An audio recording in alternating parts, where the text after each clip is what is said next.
الفيديو اللي احنا كنا بنشوفه دلوقتي ده كان في إطار المفاوضات، يعني لأن يتم إخلاء مسجد الفتح.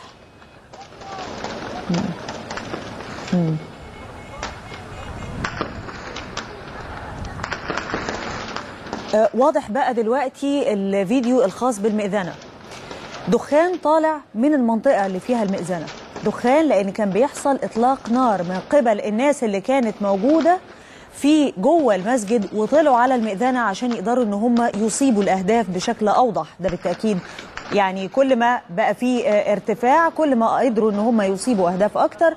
فمن الواضح ان طبعا يعني في خطط استراتيجية كتيرة جدا وأسلوب عسكري حتى للتنظيم، فطلعوا في المئذنة وبدأوا ان هم يطلقوا الرصاص على القوات اللي موجودة في محيط المسجد وكمان الناس اللي موجودة.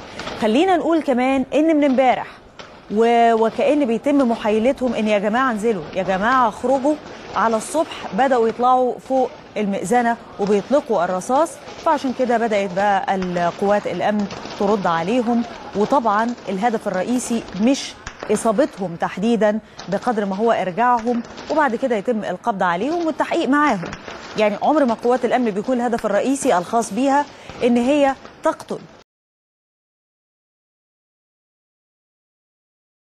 موجودين جوه مسجد الفتح، وده السبب في ان الامن بيرد عليهم لان عدد من